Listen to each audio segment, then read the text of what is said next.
While I wasn't the best Christian, I've always believed in God.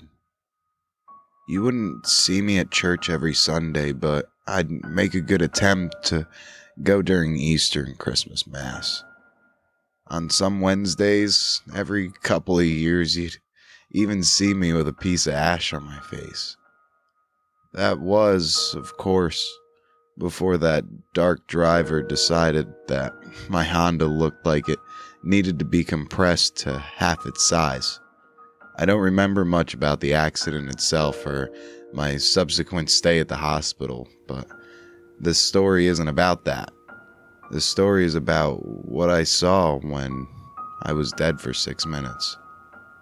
One moment, I was driving down Roosevelt Avenue, minding my own business, waiting for the light to turn green.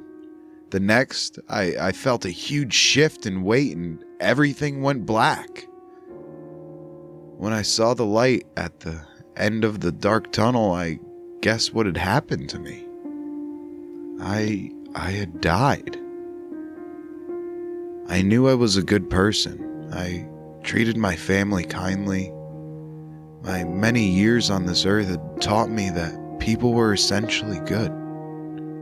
I wasn't afraid to go into the white light, despite the fact that I was leaving my life behind me, because I knew that I would see them soon enough.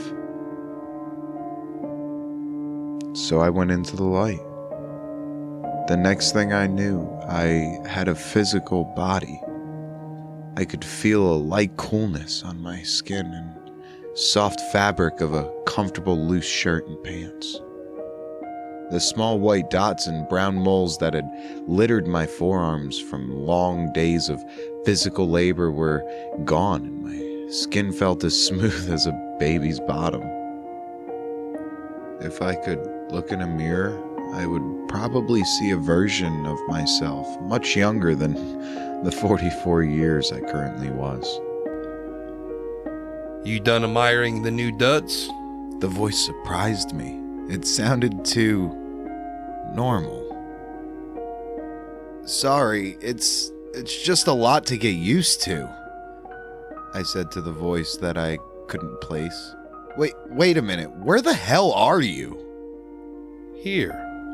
The voice was coming from my right. My eyes adjusted to the point that I couldn't make out the silhouette against the light that surrounded me. The light seemed to die down a bit and I could finally make out the silhouette. Like me, he was in a loose-fitted white shirt and white pants. And there was something weird about his hair. Can you hear me now? He said. What? I could hear him the whole time. Why was he asking if I could hear him? Sorry. Bad joke. My social skills are a bit rusty. I thought for a second before finally placing why he'd asked me that. Are you quoting that Verizon commercial from, decades ago? My vision cleared enough to find out the weird thing I had noticed about his hair. He had a dark purple faux hawk.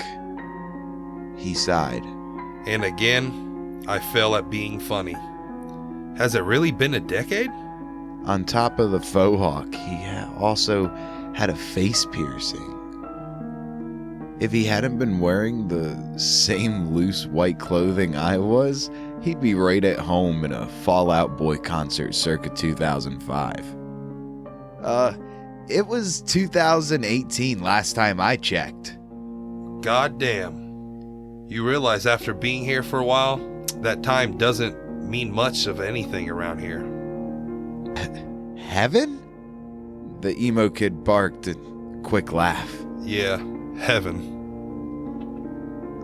I looked around in every direction. As far as I could see, only endless whiteness with nothing in visual distance besides myself and... Hey, what's your name? I asked the emo kid. Daniel. All right, Daniel. Yep, my eyes were fully adjusted and there definitely was nothing. If this is heaven then where the hell is everything? He looked at me in silence for a second. I'm not the only one making bad jokes right now, apparently. I took in a quick breath to calm myself. I yelled at what I presumed was some sort of angel or psychopomp or whatever the hell the kid was supposed to be. Is heaven really standing around with you in a white nothingness for eternity? Daniel looked at me sadly. No, it's not. I just wanted to spend as much time away as possible. Daniel wanted to spend as much time away as possible from heaven. Why? I asked the one question I had stirring in my brain. He looked off into the blank distance in silence before answering. I guess you have to find out sooner or later. I was about to ask what the hell he was talking about when I felt a sudden shift. That stomach-dropping feeling of sitting in a roller coaster as it drops from 100 feet.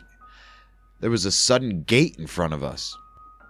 White pillars reached into the air far enough that I couldn't even see the top. Between the pillars were bright walls of what looked like sheets of solid marble that extended far into the heavens.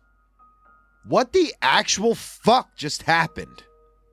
I almost fell over from sudden shift of location, that appearance of vertigo, introducing walls where nothing had existed before.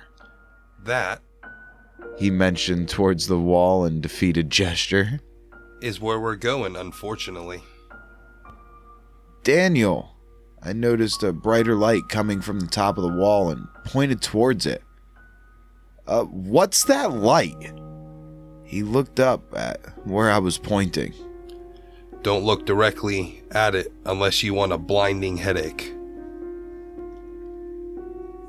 I stared as the light grew brighter and brighter. It was getting just close enough that I could see a pair of wings somewhere in the bright shining light of its core. There was another pair behind the first, and another somewhere close to its legs. Its head looked like the head of a lion. No, wait. It was an ox head. But it had a beak and a human mouth. Don't be afraid. A voice boomed out from the shining light that grew ever closer. Its face had been confusing enough. Trying to place its exact features was beginning to make my brain hurt. The booming voice had only added to the madness that was already going on inside of my head as my mind tried to reconcile something with 4 faces and 17 pairs of wings. Or 14? 12? Look away. I heard a small voice say to my right. It was hard to think. Where was I again? What was I looking at? Did this thing really have the head of... I felt my head jerk suddenly, and I was suddenly facing the ground. I'm sorry, servant. He doesn't yet know how things work around here. I am his escort through 3 gates, and we only wish to pass. Daniel said from directly beside me. I could feel the heat of the light off the angel, for that's what it must be. Directly in front of me. I didn't know before this moment that light could have an intent, but this one somehow did. I could feel it.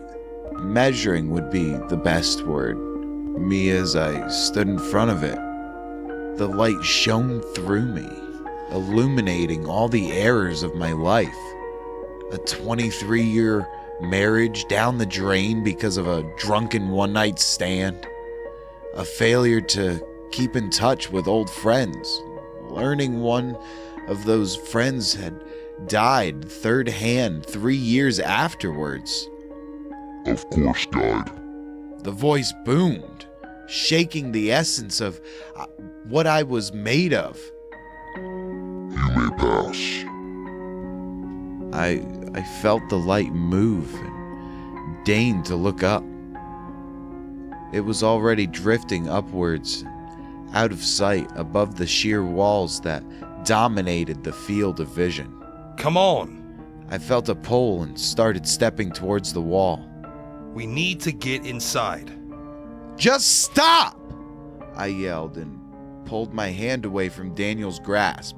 Tell me what the fuck is going on? What the fuck was that? How did it have that many heads and it's letting us pass through? Aren't we already here? Haven't we already been judged by God? Daniel looked at me. There was something in his eyes I hadn't seen before. Sadness? Yeah. Resentment? Maybe. This time, though, there was one clear emotion on his face. Fear. Fear as he looked up at the walls and the things that stood guard on them. Those are angels. If you're lucky, you won't see many of them. When I was alive, I thought the Bible was bullshit. And most of it is. One of the things it got right was how they looked. Of all the goddamn things for it to get right, it had to describe them correctly as those mind-bleeding things. Now we really need to get inside before one of those come back. I stared at Daniel. And why do we need to do that, Daniel? You don't get it yet. These aren't the walls of paradise you were taught in Sunday school. These are walls of a prison, and the angels aren't servants of God. They're guards. Hey y'all, Mountain here. Thanks for listening to part 1 of I Died for 6 Minutes and Saw Heaven by Crowler23 on Reddit. Be sure to check out his page for more stories like this one. And while you're on your cell phone, be sure to scroll on by to theroundtable_757 on your Instagram. Or check out our website at www.trtproductions757.com. Thank y'all. Have a good night. Peace.